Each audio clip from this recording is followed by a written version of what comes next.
El presidente Enrique Peña Nieto sabe que se enfrenta a una cuenta regresiva y que a partir de este momento toda la oposición estará permanentemente en contra de lo que haga el gobierno federal con fines electorales. Por eso es que poco antes de este tercer informe reorganizó todo su gabinete. ¿Funcionarán estos cambios? ¿Se podrán concretar las reformas estructurales inéditas que implicaron cambios constitucionales y que se supone tendrán un gran beneficio para los mexicanos?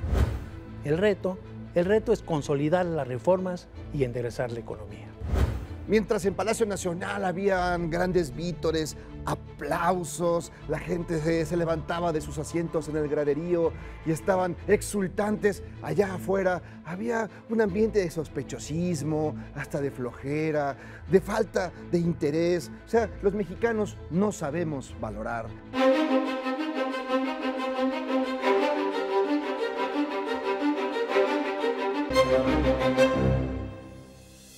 El presidente Enrique Peña Nieto entregó el día de ayer el informe al Congreso de la Unión y este miércoles dio un mensaje y además dio a conocer por primera vez un informe que, por cierto, se guardó como no había ocurrido en muchos años, Pancho. Hasta hoy pudimos conocer los contenidos de este informe. Sin embargo, algunos medios ya habían hecho un recuento de avances. ¿Cuáles, desde tu punto de vista, serían los avances que ha tenido en 3 años esta administración? Bueno, de entrada te diría que los principales avances es la aprobación de las reformas legislativas. Estás hablando de los 3 años, ¿no? Sí, sí, sí. No exclusivamente del tercer informe.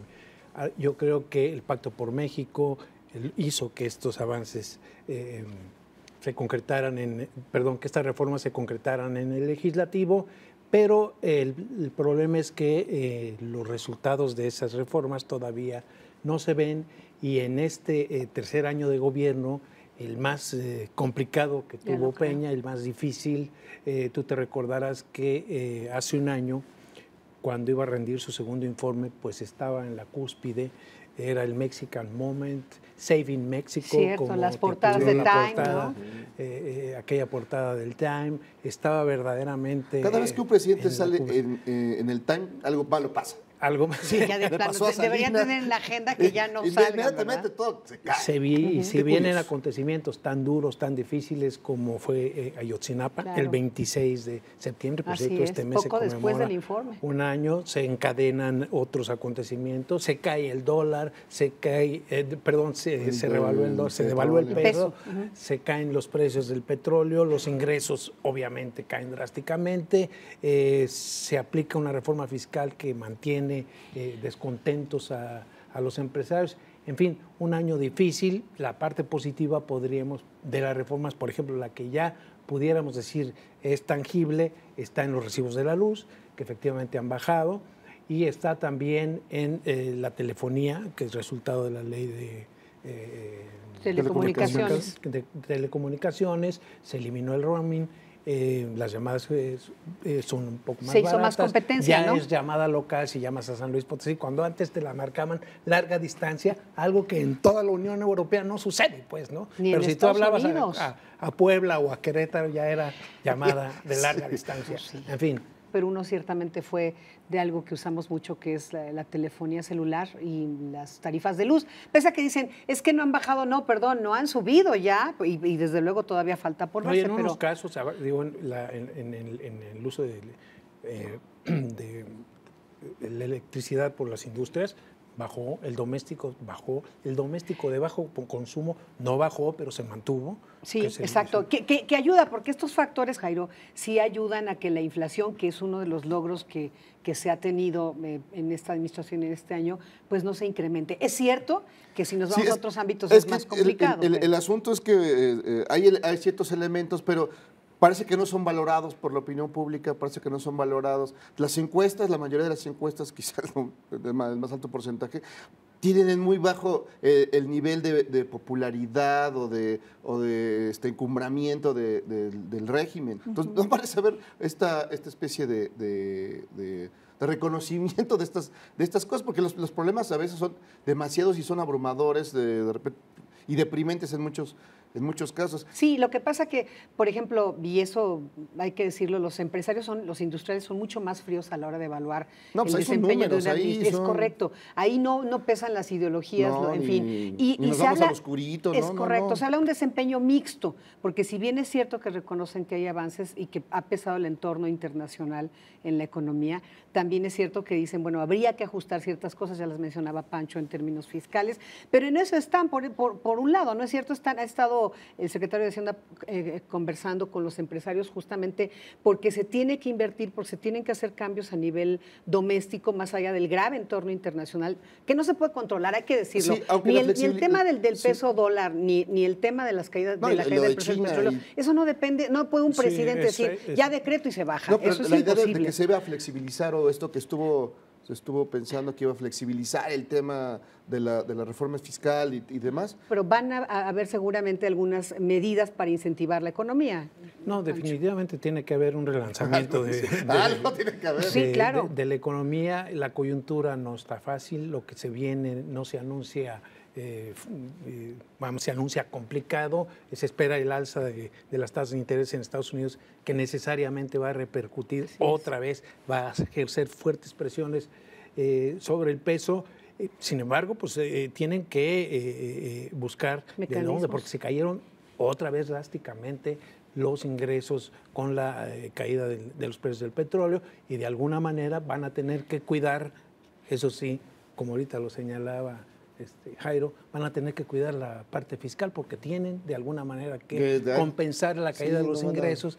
Y sí, yo dudo mucho que baja de impuestos no va a haber. No creo. ¿No? Ahora hay el compromiso, Estela, del gobierno de no subirlos. Entonces ya no sé cómo le van a hacer. Yo creo que van a apretar al contribuyente. Yo creo que eso va a ser el camino. Y relanzar, por ejemplo, por lo decían apretado, los empresarios, el tema de construcción, porque esta industria genera mucho empleo, en fin. Se nos pasó a hablar de uno que tenemos que mencionarlo como la inflación.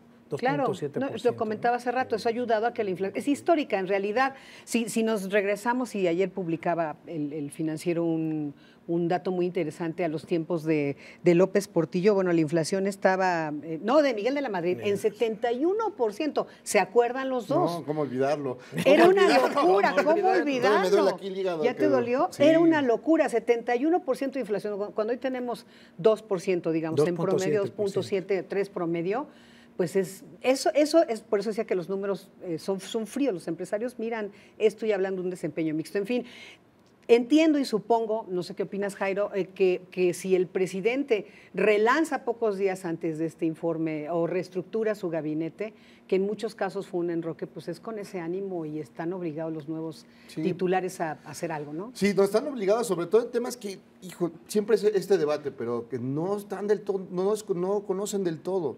La verdad, entonces, creo que el tema es que si hay un relanzamiento del sistema, del gobierno, con esos enroques, no hay prácticamente jugadores nuevos, bueno, salvo No, sí cambió media alineación, pero las figuras no las movió. Sí, no. La triada sigue firme. La llegada de Nuño, que tiene también en educación un tema súper complicado, que va más allá de la CENTE. La CENTE es un problema, pero atrás hay un monstruo que es mucho más complicado, que es el tema de la educación. Ya hemos hablado de este asunto.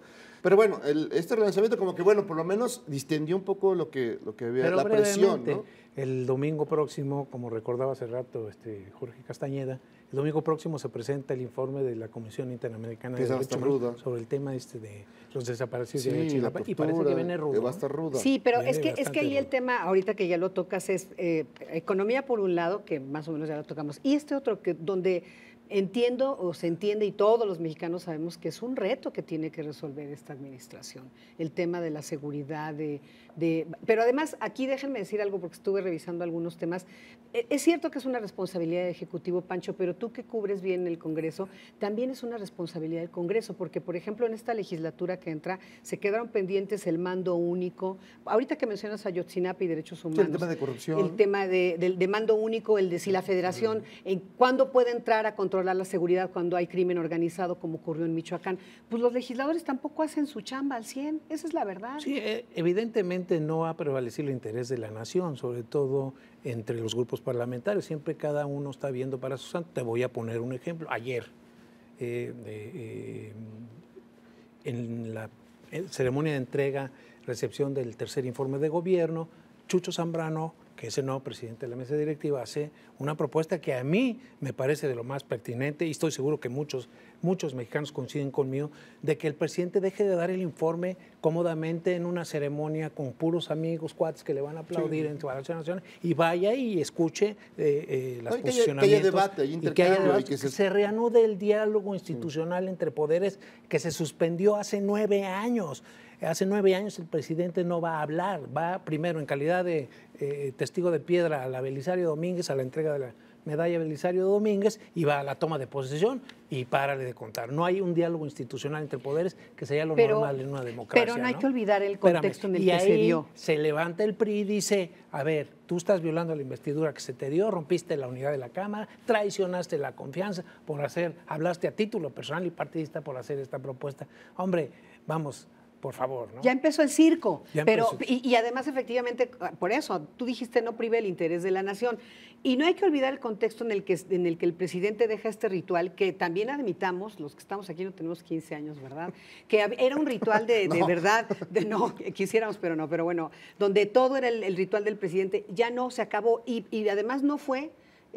o dejó de ir el presidente a ese diálogo, comillas, con el legislativo. No había diálogo, acuérdate por que eso, no había. Pero lo que son interpelaciones. A lo que quiero llegar es a que literalmente le tuvo que entrar por una puerta trasera Fox. Yo recuerdo perfectamente ese informe, 2006, lo entregó en el vestíbulo porque no lo dejaron entrar. ¿Cómo puedes dialogar de esa manera? O sea, por eso digo que ¿estás de acuerdo? Informe como si fuera un ensabanado. Pero ¿estás de acuerdo? Sí. Oye, eso no es diálogo. No. Pero hace 9 años no teníamos la situación que tenemos hoy. O sea, es otro país, otra situación, Vamos, ya yo no creo que si el presidente va o regresa al Congreso a rendir su informe, otra vez vamos a tener... Sí, ¿quién garantiza eso, Pancho? Si ayer nadie te lo puede garantizar, nadie te lo puede... Pero además debe estar preparado para que eso la pueda gente ocurrir. ha evolucionado en su metodología. Se hace en la Asamblea Legislativa. O sea, pero la Asamblea es del gobierno del DF. No, ya lo sé, pero ahí también hay opositores. Que hay este diálogo, que eso es interesante, que va a haber interpelaciones y gritos y gente con máscaras de puerquito, puede ser. Pero que siga habiendo este intercambio de ideas, no de aplausos, porque tampoco yo estoy de acuerdo. No va para que todo el mundo vaya a Yo estoy de acuerdo que se dé este diálogo. ¿Cuáles, Pancho, serán los retos para los próximos 3 años para el Bueno, de entrada, y no sé cómo le van a hacer, pues consolidar las reformas. Yo creo que es el principal reto. La energética se ve ahorita muy, muy difícil. Claro. Sacar, el otro día estaba oyendo un dato, sacar un barril de petróleo de mares profundos cuesta $53. El precio del mercado está ¿en cuánto estaba anoche? Sí. 40, 39 dólares. O sea, no es negocio. ¿Quién le va a entrar a eso? ¿Sí? Es decir, por ahí se anuncia hipercomplicada. En el tema de la electricidad, sí. En el tema de la electricidad, yo que si va caminando, se están construyendo los gasoductos. Esto, evidentemente, al eliminar el uso del combustóleo, te va a bajar increíblemente los precios y eso va de alguna manera a repercutir en tu recibo mensual. Energías nuevas, formas de energías nuevas. Ya también el petróleo no es que vaya a durar toda la vida. Toda la vida y en fin. Bueno, la eso venta de sería garage. como un reto importante, la economía. Consolidar la reforma. Las reformas, la educativa. Sí, la parte educativa es fundamental. La otra parte, que además es lo mismo, lo menciona el propio Peña Nieto, el tema de la corrupción.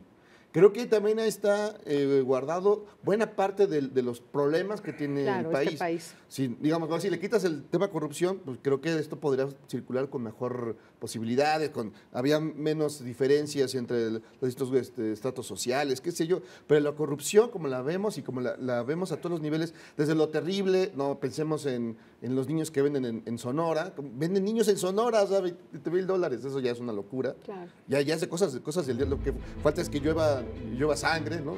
¿Qué sigue? Pero en fin, pues así los avances, los retos, y ya veremos. Muchas gracias, Pancho. No, gracias a ti. Muchas gracias, Jaime. Gracias a usted. Esto fue Quemarropa.